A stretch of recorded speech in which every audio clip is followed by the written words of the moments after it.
Jesse, I know that the transition to a project manager from a technical professional can certainly be a challenging one. For the younger AEC professionals listening, can you talk a little bit about your transition, kind of how it happened for you, and some of the steps that kind of helped you in making sure that it was a successful transition? I always had the mindset of, I can do this. I'm willing to try. And then the other thing that I really tried to work at is communication. I always pride myself on being and striking the right tone. This is the perfect episode for those of you that are technical professionals transitioning into project management and you want to be a well-rounded project manager, or if you're someone responsible for developing well-rounded project managers in the AEC industry. In this episode, I'm joined by Jesse Cokeley. Jesse is a licensed professional engineer and a Geographic Discipline Leader at Colliers Engineering Design. Jesse's going to take us through his 20-plus year career at the same company, having real organic growth from an engineer in design to a well-rounded project manager. He's going to talk about how a strong technical foundation is really critical for project managers and where PMs can have the biggest impact in their development and also in a project lifecycle. So if you're a technical professional stepping into project management or one looking to develop PMs, this is the episode for you. Now, before we jump in with Jesse, I do want to tell you about AEC PM Connect, a series of in-person events we created at EMI for AEC project managers and the leaders who develop them. If you want to stay on top of PM trends, elevate your team, and deliver strong project results, these full-day events are built for you. We're coming to New Jersey this June and Kansas City this October. Learn more and register at aecpmconnect.com. Now, here's a quick word from our AEC PM Connect sponsor, Colliers Engineering Design. Headquartered in Holmdel, New Jersey, Colliers Engineering Design brings together engineering, architecture, consulting, and design expertise to help clients shape environments that inspire progress and strengthen communities nationwide. Since 1984, CED has grown with purpose to expand their reach and deliver solutions that matter.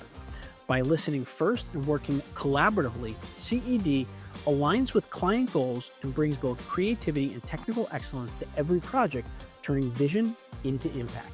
You can learn more at colliersengineering.com. I'm your host, Anthony Fasano, and this is the AEC Project Management Podcast.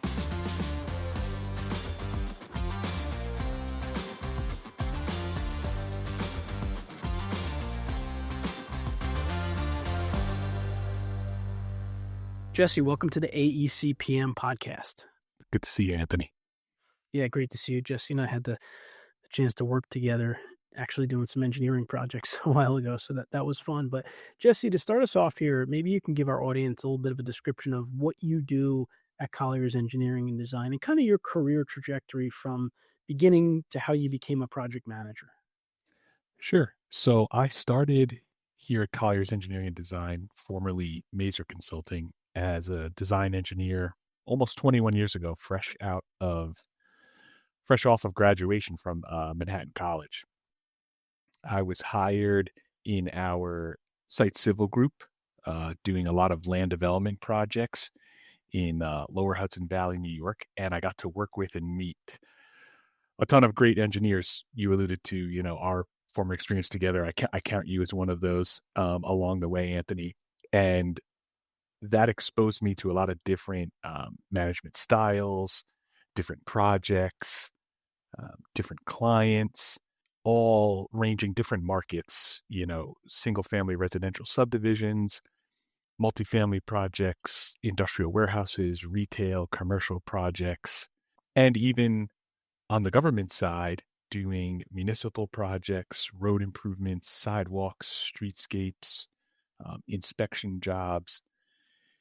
And that really gave me a strong foundation in many different fields of civil engineering. I was able to interact with surveyors, architects, ecologists, environmental scientists, structural engineers, geotechnical engineers, traffic engineers, and slowly started to make my way up, gaining more experience along the way, getting more responsibility, taking what I would call bigger chunks of the design work under my sole responsibility. We put together full sets of site plans for projects.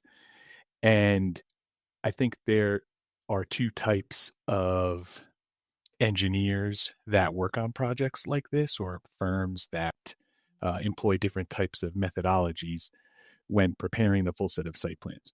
You may have a team that one person is the layout expert, one person is the grading expert, the stormwater expert, someone else is the landscaping expert. But the size that we were and the group that we had, you kind of had to wear all the hats, which I liked a lot because you're not pigeonholed into one thing. You get the experience of the different aspects of the job, and it also helps you learn a lot. For me, one of the biggest ways that I learn the most is by understanding how all the pieces fit together and why they fit together. And so getting that experience, really helped me understand everything on the project and continue to grow. And so my current title is Geographic Discipline Leader for the Civil Site Group out of our North Jersey office. I oversee a team of about 10 to 12 people, including new design engineers like I was 20 years ago, focusing on land development in the region, which includes Lower Hudson Valley, New York City, Northern New Jersey, and New England as well. My current day-to-day is less project design, more project management, which is really broken down into client management, financial management, staff development, and business development. So those are my main roles today. That's great. And the reason I wanted to have Jesse on was because I know his background. I know he's well rounded. He just explained why he was kind of thrown into wearing a lot of different hats. And I think some of the stuff that he'll talk about today can be helpful for those of you as PMs that want to develop into well-rounded PMs, but also for those of you in organizations developing project managers. I think, some of the stuff that Jesse will kind of speak to today, including what he just mentioned, getting people exposed to different things is going to be very beneficial for you in developing your project manager. So, Jesse, I know that the transition to a project manager from a technical professional can certainly be a challenging one. For the younger AEC professionals listening, can you talk a little bit about your transition, kind of how it happened for you, and some of the steps that kind of helped you in making sure that it was a successful transition? Sure, certainly. So for myself personally, I always had the mindset of, I can do this. I'm willing to try it, right? Um, Engineering is one of the oldest professions in the world. We're not reinventing the wheel here, but different states, different jurisdictions, different clients, different markets, right? Whether it's a warehouse or a gas station or, um, a Home Depot, all of those require different needs, different operational needs that you need to understand what goes into the design. So it's just a matter of taking the time to dig in and learn. So for me, it was a strong technical foundation that really set me up for success. I took the time to read the regulations thoroughly. When the new design manual came out for stormwater, I was tasked with researching it and explaining it to, my boss, so that when he's checking my design, he's confident that I knew what I was doing. And before I could sign the plans myself, he was comfortable signing off knowing that I put the time in, I put the effort in, and he trusted me. So that allowed me to become kind of a trusted resource for, my bosses, my managers at the time. And then that opened up the door for me to speak to clients about things like that, right? If we had a project where something was tricky, my manager would say, well, Jesse can walk you through and make sure you're in good hands from a stormwater standpoint or a grading standpoint, right? Or if we got a call from an existing client that they had an issue at a site, something was failing, right? The pavement is not working. My boss trusted me to be able to go there, assess the situation, take my strong knowledge, and explain to the client what I think we can do about it. So that allowed me to gain trust on the technical side of things to start, because I went to school to be an engineer. I didn't go to Right. school to be an accountant. I didn't go to business school, right? So those skills are things I had to learn along the way. And getting exposed to the financial side of things was also helpful for me at an early age. And what I mean by that is the opportunity to understand what my time was worth, understanding how much of my time was being invoiced to the client, Mm, what we were budgeted for, how many hours does that equate to, and then ultimately taking the responsibility of saying, okay, this task is $1,000. I bill out at $100 an hour.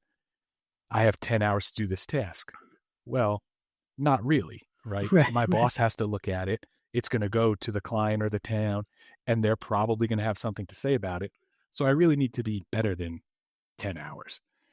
And once you can gain that insight, and for younger professionals, I would say the term that I like to use is um, manage up, right?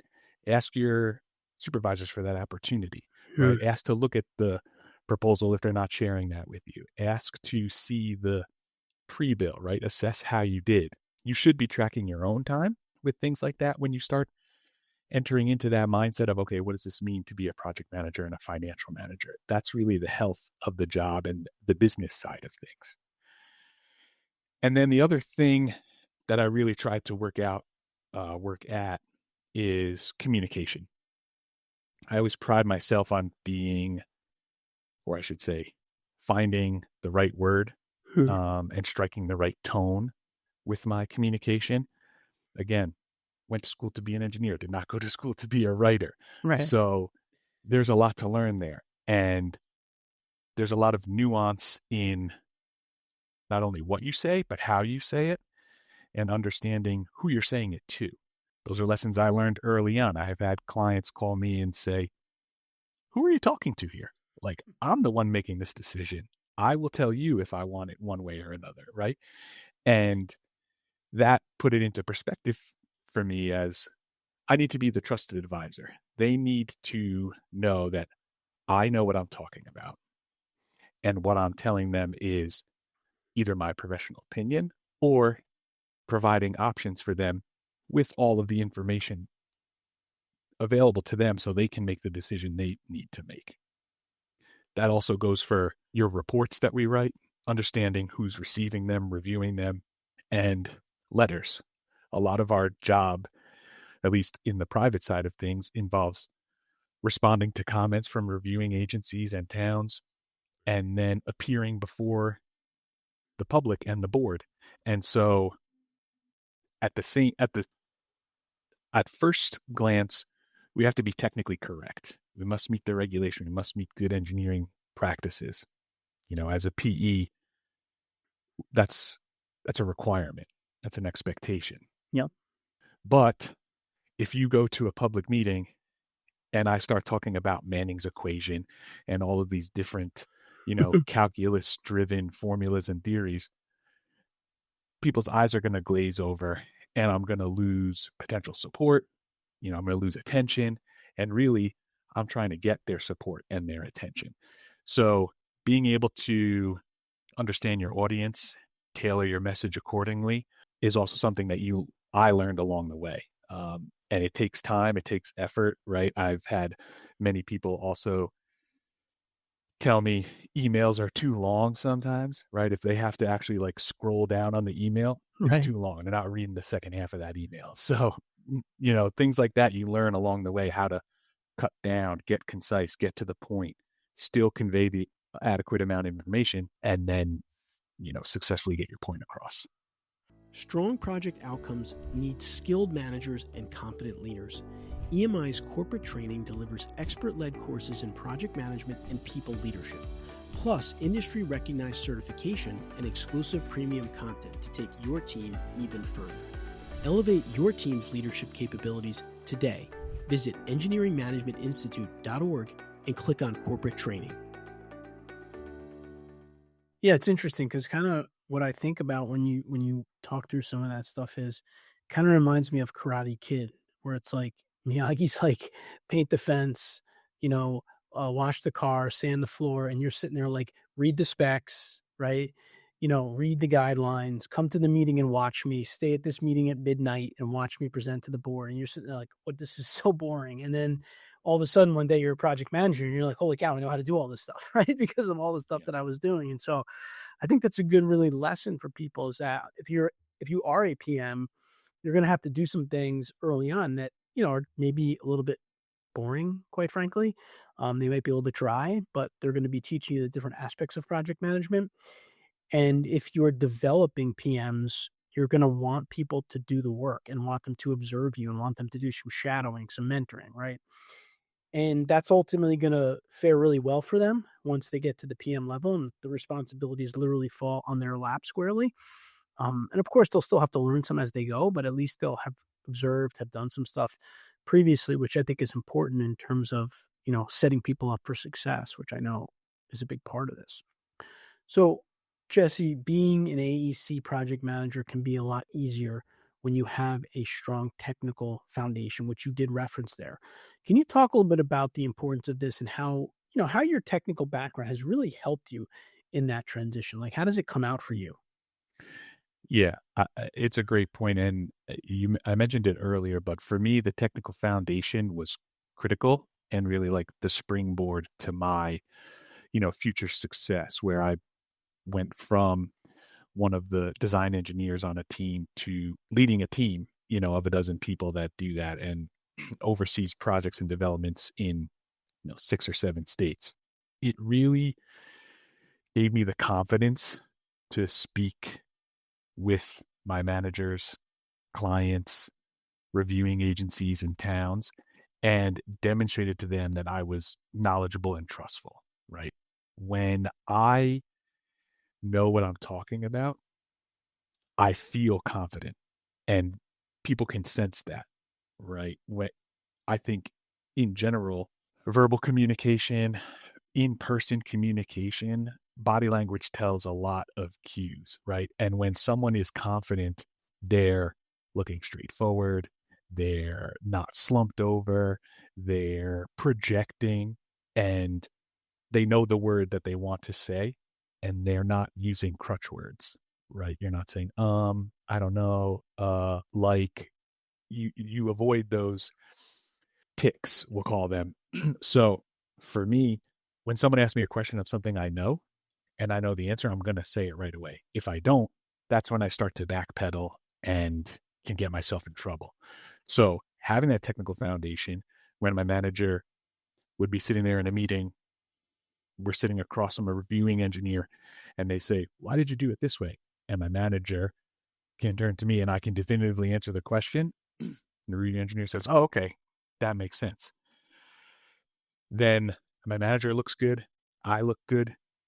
The town engineer is satisfied that he got his answer and he can tell the board, this is good enough, right? We can approve this project. And once you do that in a setting enough times, hopefully, if you're a young engineer, your manager's taking you to those types of meetings. And if you're a manager and you're looking to develop people, you should be bringing them to those types of meetings, right? So you alluded to earlier, they may not be able to build a job and get a whole lot out of it the first couple times, but the more experience you get and the reps with those things, it also gives people a level of comfort, right? If you're in an unfamiliar territory, that's when things can be, scary, or you may revert back to not speaking confidently. You may not be so sure of yourself. But the more comfortable I was, the more confident I could be. So when I knew the material, when I was comfortable with the setting, that's when I could really excel. And getting those opportunities really, really helped me demonstrate that I can do this. And it got to a point where the manager realized Jesse can do all this stuff on his own now, right? He doesn't need to accompany to a meeting. I don't need to accompany him to a meeting.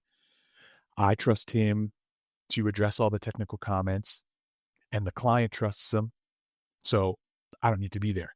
Well, then if my manager doesn't need to be there, then I'm the manager, right? I'm in charge Right. of everything that's going on there. And yeah, there'll be slip ups along the way, right? You will misspeak on occasion. Hopefully it's not a total disastrous situation, right? It's not a big, mess up or anything like that, but it's going to happen. And I think the other thing that the technical foundation does give you is, a good sense of your own accountability, because you know what you know and you know what you don't know. So I feel there's a tendency to try to be the superhero and Hmm. have every answer. And that's just not the case, right? There are Right. that's the exception to the rule here. You're not going to have every answer. I certainly don't. But knowing that you don't know that is also just as important. That builds trust too. When you can tell people, I don't know that, but I can find someone who does. Or I don't know it now, but give me a day to look into that and get back to you, right? Or I don't know that, but I do know who can help you, and this person is better suited for that. I've had people come to me asking if I can do a certain job, and I tell them, yeah, I can do it, but it might either take me a little longer or it may cost you a little more money. If those two things are not something you're willing to put up with for me, I know someone who can help you out. And I've had on more than one occasions clients come back to me and say, we know you were a little more expensive, but we got a better vibe from you and we trust you. So we're going to go with you, on the project.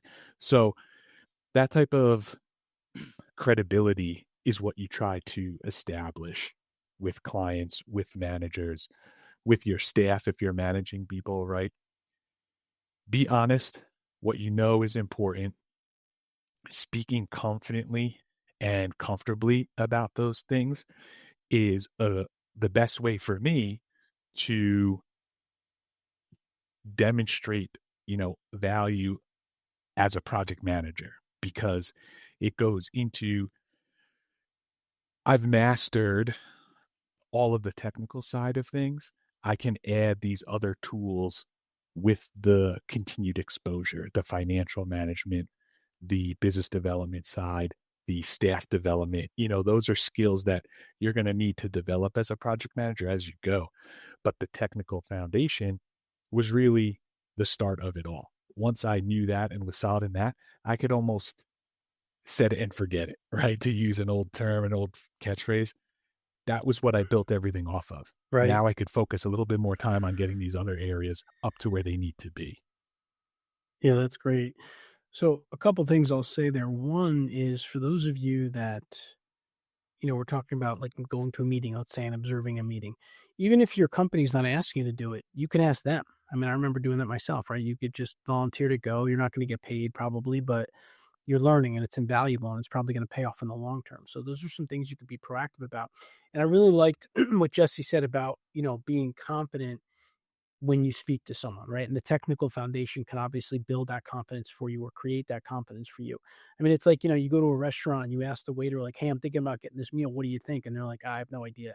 And it just doesn't make you feel good about that person or like even the restaurant. Like, what do you mean? You have no idea. Like, so I think like being able to talk to clients and have answers, and even if you don't have an answer, like Jesse said, still being confident. You know what? That's a great question. We've got some experts in the office. Let me huddle up with them in a few minutes. And we'll get back to you with the right information. So I think that demeanor really drives your relationships with clients and stakeholders on your projects and even your own team members, quite frankly. And that allows you to build the right relationships, build that trust that, Jesse referred to becoming like that trusted advisor. And even for those of you that might be in the public sector, right? You're dealing with stakeholders, you're dealing with citizens in the community, right? And you still got to be able to explain to them, hey, why are you ripping up the road right in front of my house? You got to be able to have some answers for that. So I think it's really good advice for any kind of project manager because it's going to be really helpful in the relationships you build and helping you move your projects across. So, Jesse, let's take a look kind of at project management from a bigger picture. Let's for a minute think about the life cycle of a typical project. Let's say a land development project in your case. I know you do land development work from early planning and permitting. It goes all the way through construction sometimes in terms of what you need to do. Where would you say in a life cycle like this, project managers tend to have the greatest impact? That's a really good question. And in terms of life cycle, I think there's really two critical times for a project manager. One is really in the initial, I'll call it due diligence phase, right? When you're trying to get your arms around what this project is going to be. Sometimes a client may come to you, it's a repeat client, it's a national client. They do gas stations across the United States. At that point, we know what the end goal is going to be there, right? So that due diligence period is more about how do I understand what my client is looking for at the end of the day, and what are the typical red flags, pinch points, difficult things, maybe lessons learned we've had on past projects that we're going to apply here to make sure this process runs smooth. Most clients will tell you if you give them a number, dollar amount, and a time frame at the beginning of the project, and you can hit that, that's invaluable. What they don't like are surprises that make things take longer or cost more money. So in the beginning, you want to try to find what those things are so that you can eliminate the surprises and plan for it at the onset. Nowadays, many of our clients, private side and public side, the money is coming from somewhere, whether it be investors, funding from the government, and those things come with certain stipulations, timeframes. So if they have a fixed amount of money they have and a fixed time frame, we got to make sure we can get that project done in time. So I alluded to it earlier, the technical foundation, knowing what to look for, being involved in all the various parts of the project. You can get a project and say, oh, there's going to be wetlands on this project. Well, what does that mean? Are we going to disturb those wetlands? Do we have to mitigate for those wetlands? How much does that cost? Do we have room to do that on the site? Do we have to pull in another landowner here? Those are questions we got to answer at the onset.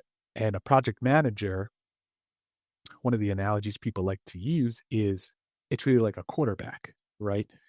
We may not have to be the fastest on the team. We may not have the best hands. We may not be the biggest to do the blocking. But when our client, the coach, calls in the play, we have to be able to tell everybody else where to go, what to look for. And then when the ball gets snapped, we need to know where everybody is. We have to know if the defense is coming at us from this side, where the receiver's going to be, what our options are to circumvent that blitz, if you will. So it's a really good analogy because you don't have to be the expert running back, the expert receiver, tight end, offensive lineman, but you got to be responsible for where those people are and how they execute their job. And so that's what a project manager really is responsible for. They need to know who the right people are for the job, what they need to find out so that we can then have a successful, project. So that due diligence is really the first time it's critical. The second time in the life cycle is, at least from the land development side or even on the public side, when that project gets to, a public interface, right? When you need an approval, that is really a key time for the project. That can make or break the success of the project. You have to have a good understanding of who's giving you your approval, what your client is willing to potentially concede or give in, right, to get an approval. Sometimes you might be asking for a variance for parking spaces. We know in our back pocket, we don't need 250 spaces. The town is requiring 250 spaces. We only need 150. Maybe we can get away with giving 200, right? Because I said time is one of the things that they don't deal well with when things take longer than they should, and cost. So how much money is this concession going to take us?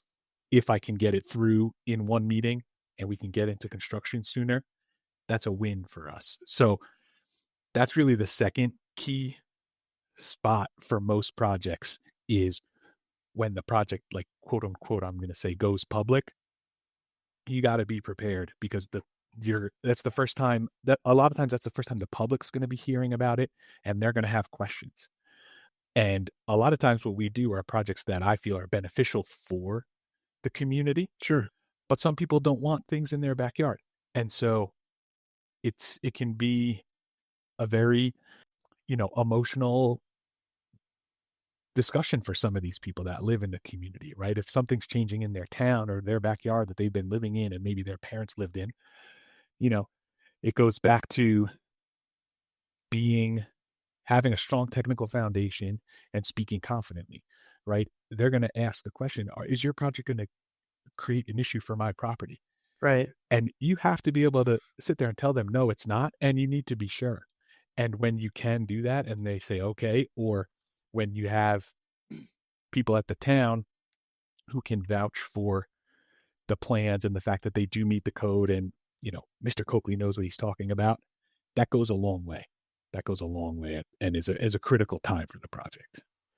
Yeah, I mean, I really like the quarterback analogy because it makes sense, right? Like you're the person who's kind of in the middle of everything, if you will, right? Like you're dealing with your team, you're dealing with the client, you're dealing with other stakeholders, right? You're keeping everything moving. And so I think that that's a good analogy.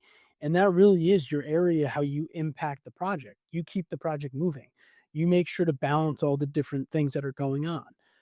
If there's extra work needed, you make sure that you're capturing that and you make sure you're getting the extra work and the authorization, et cetera.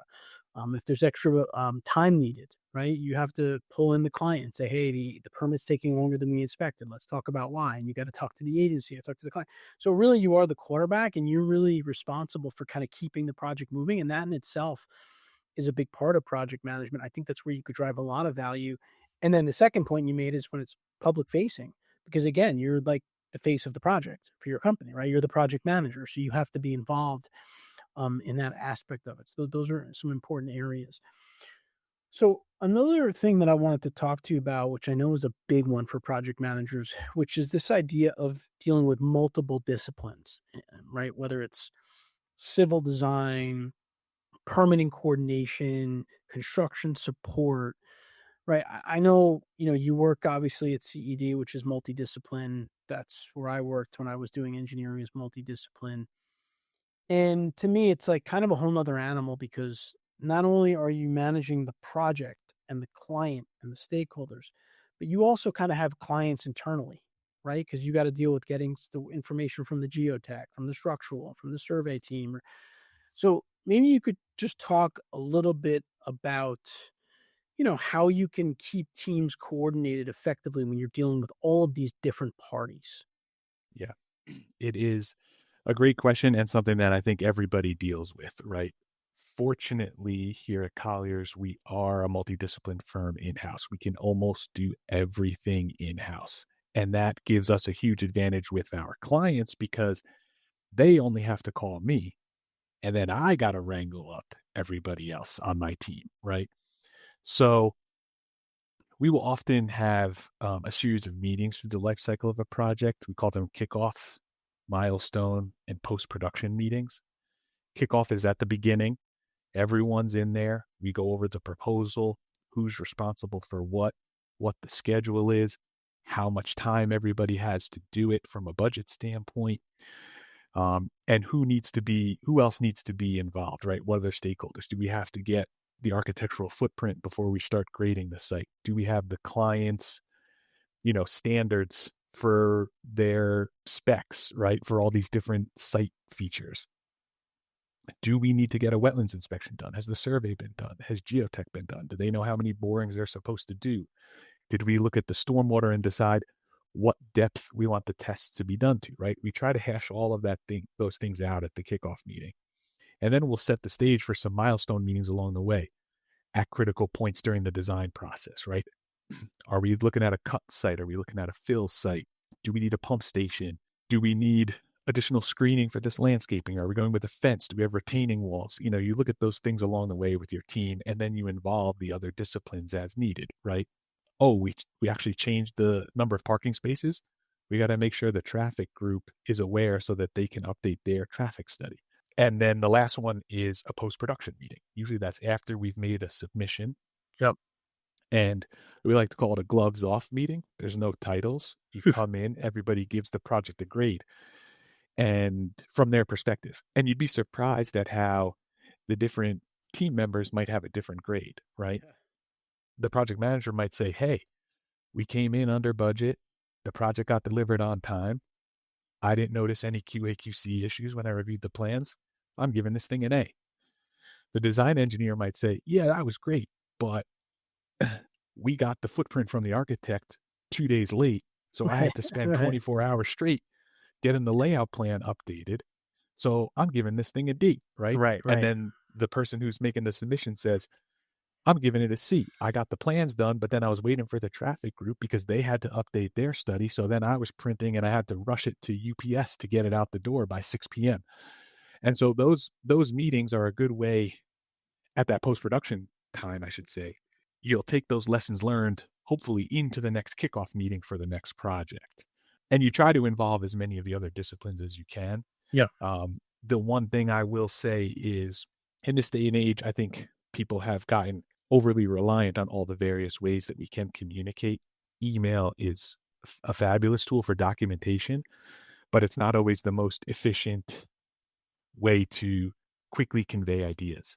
For me, a phone call is definitely the fastest and the best way.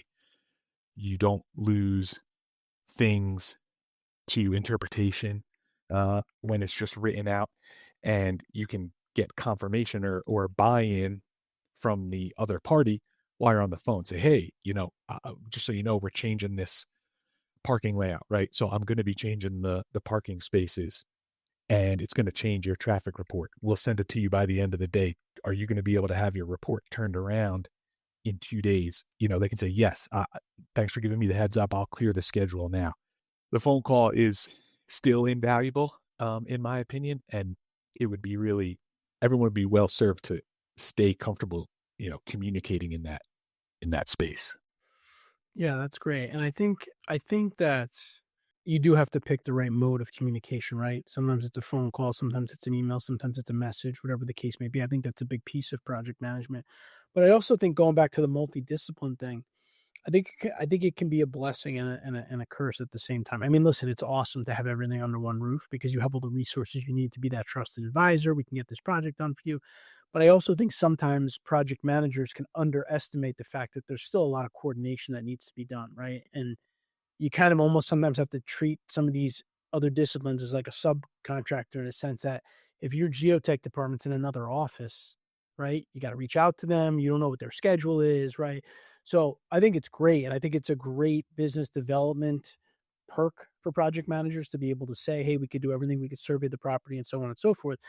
I think that PMs just have to remember it's important to establish good relationships with the other disciplines, right? So you could build those relationships with them, knowing that you're going to need to lean on them a lot.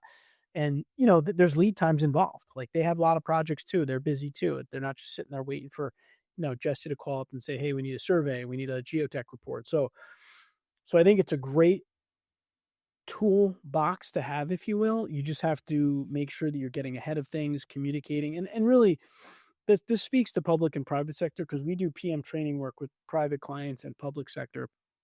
Building up a network in your organization internally as a project manager is so important, right? Knowing who to call for different things is so important. And I think a lot of the stuff that Jesse talked about today can be a lot easier, right? When you have those connections, you know who to pick up the phone and call, and you've taken the time to build good relationships with people within your organization. That's really can't be really overstated.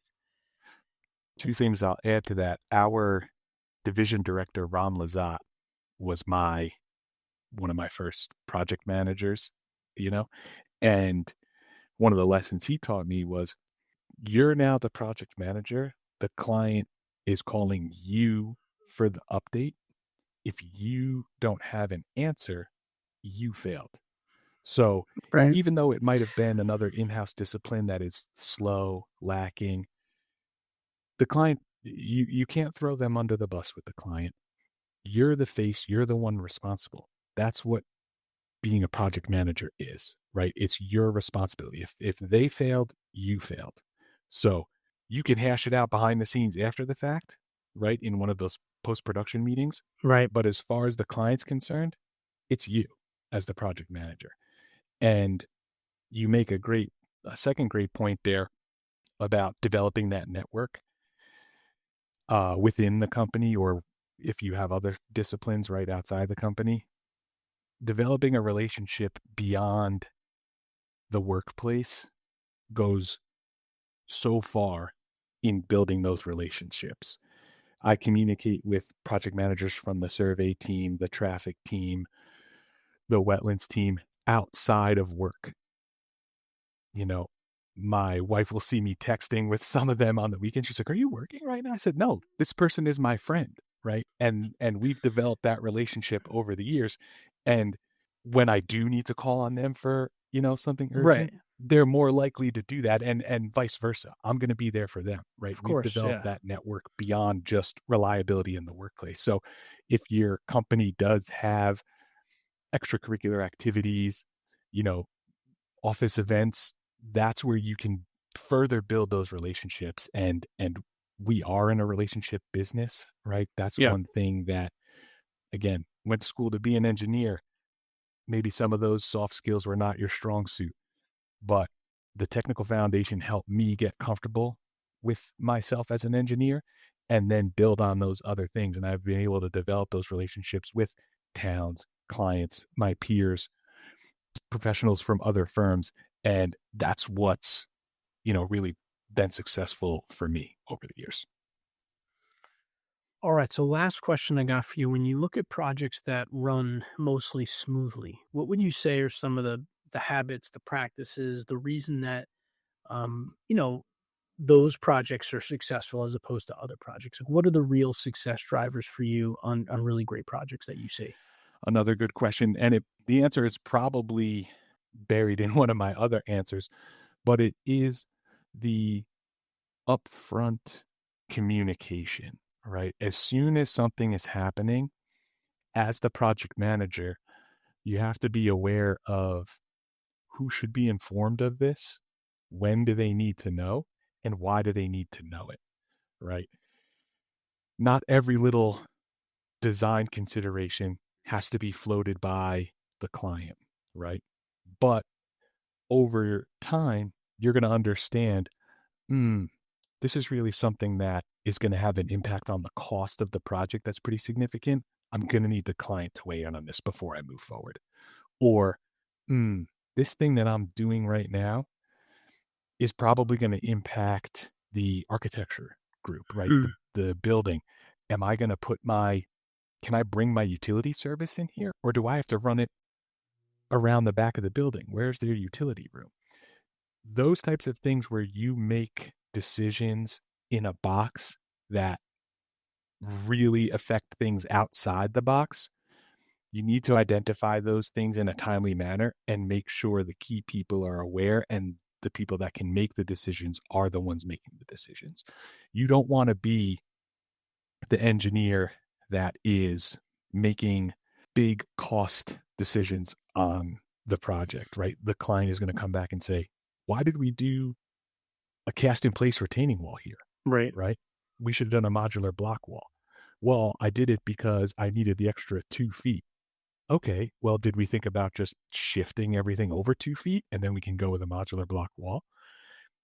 Those are the kind of things where over time you'll pick up on them. And again, it goes back to that exposure to the different disciplines, the different team members that are on the project, whether they be in-house or, architects, attorneys, the client, the tenant that might be going into the space.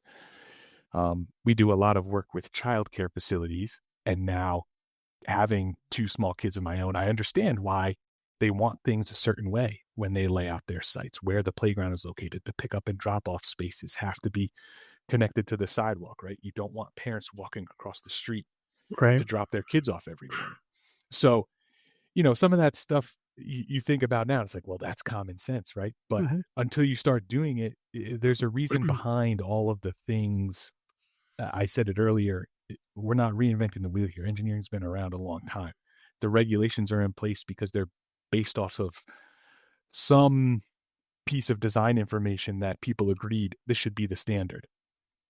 So when you start digging into that and you understand the why behind those things, it gives you that strong base and can help you identify those pinch points and those decision times where those are really need to be brought to the correct person's attention in a timely manner to make sure things go smooth. Yeah, I think that's great. I think that, you have the ability to set the tone on a project as a project manager, like you said.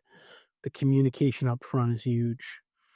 And usually when you look back at success drivers on a project, the way it started off is always a critical factor, right? And also what you just suggested here is, again, it all comes back to that relationship with the client, right? And your technical foundation, right? The more technical knowledge you know, the better you can communicate with the client. If you could do it up front on a project, you're going to set yourself up for more success. And to your point about the retaining wall, if you're communicating with your client regularly, having check-ins with them, you're probably going to bounce stuff like that off of them as opposed to just doing it on your own, right? Without getting feedback from them, which is going to cause rework and a lot of other problems. So just to kind of summarize a little bit here as we wrap up with Jesse, again, happy to have Jesse on. Jesse Cokeley, licensed professional engineer, Colliers Engineering and Design. He's been there over 20 years, and he's really grown organically in the organization from an engineer out of school, highly technical, getting involved in all the project technical background, to slowly taking on more responsibilities, starting to talk to clients, starting to go to meetings, starting to manage projects over time, so that now he has a really good feel for things, and I would say is a very well-rounded project manager. And the goal in having him on here, of course, was to, for those of you listening as a PM, you can hopefully take some of Jesse's advice today and incorporate it into your development so you can also be well-rounded. And for those of you developing project managers or maybe managing project managers at this point in your career, take the same approach with them, where you're having them mentor, having them shadow you through meetings and things of that nature, to really help them to be the best project managers that they can be. Jess, thanks so much for doing it. It was great to catch up with you. It was so great to have you here on the AEC PM podcast. Thanks, Anthony. I really appreciate it. I hope you enjoyed my conversation with Jesse. I had the chance to work with him in the same company for probably almost 10 years. He's a great engineer, and he's become a great project manager. If you enjoyed the episode, please subscribe to our channel here. We put out videos like this on a weekly basis to help technical professionals become better project managers. I'll see you next week.